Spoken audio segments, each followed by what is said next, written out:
Hey Danmill, yeah, I gotta say, man, your last couple videos have just been really awesome, and I feel kind of ashamed I haven't answered this already. I mean, it's so easy to get, caught up in some sort of, some guy insults you or says something really stupid, you just rush to reply to them. But when somebody says something insightful, sometimes you don't think it's that urgent. I'm gonna try to like get around to replying to some people who I really think have said some really cool stuff, but I've just been just felt too much urge to like reply to idiots instead.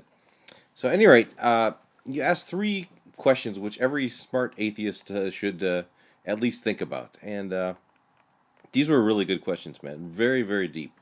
I enjoyed thinking about them quite a bit. At any rate, on to your first question. The flat Earth, right? So, in the past, people believed that there was a flat Earth, and that fitted all the facts that they knew. And then they changed. They believed in a globe-shaped Earth, and that fitted all the facts that they knew. And now we believe that the Earth goes around the sun, and that fits all the facts that we know. But, I mean, since it's changing all the time here, how confident can you be that we aren't just as wrong as they were, right? In fact, let me amplify this for a minute, okay? Take a look at the speed limit sign. Okay, so which one of these worldviews does this speed limit sign make any sense at all, right? So the cop pulls you over for speeding, and you say, "Officer, I'm sorry. Actually, everybody on Earth is like traveling 500,000 miles an hour because the Earth is orbiting the sun, and the sun is orbiting the center of the Milky Way galaxy. And forget it. The officer is not gonna is not gonna let you off the hook here, right? The speed limit sign of 75 miles an hour makes no sense in the universe as we know it. It's literally nonsense in the universe as we know it, right? It doesn't even make sense on a round Earth, right? It doesn't say the radial velocity is 75 miles an hour. It says the speed limit is. This sign only makes sense on a flat Earth, right? That's the only place that this sign is anything but total nonsense.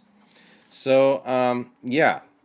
My answer to your first question is okay, I have 100% confidence that I can trust this whole worldview thing enough to bumble through, right? I can get by. But I have zero confidence that this is going to be the last word. Everything is always, always up for grabs. Uh, that's just all there is to it, right? Question number two. This was very profound, I thought. Question. Basically, your point was science is a democracy. Scientific theory comes from observation, theory, peer review. Basically, the scientists get around and like vote on it, and if they vote it up, it's in. If they vote it down, it's not. And your point is, well, well, so is the religions, right? I mean, to first approximation, right? If you're gonna like, approximate the average human, everybody on the planet, everybody but a small lunatic fringe, believes that there's some supernatural force out there, right? So, given this huge consensus that there's something more, how confident can you be that there isn't anything more? Well, I first of all, I'd point out the only thing they really consensus on is that there is something more, right? There's they have no consensus about how many something mores there are, or what the name of those something mores are, or exactly what those something mores are trying to tell you to do. But anyway, it's a good point, especially the point about science, right? Uh, there's one difference I think between dogmatic religion, anyway. I don't want to lump all religions together, but between dogmatic religion and science. Okay, dogmatic religion claims that from the evidence that they do have, this faith, this consensus they have, that they are thereby in touch with transcendently, absolutely true knowledge, right? Uh, Ergo, you must do what that says, right? This is the difference, right? So, contrasting this with science, right? Science usually makes no greater claims than this. Okay, we observed it, we theorized about it, and we peer reviewed it. That's it.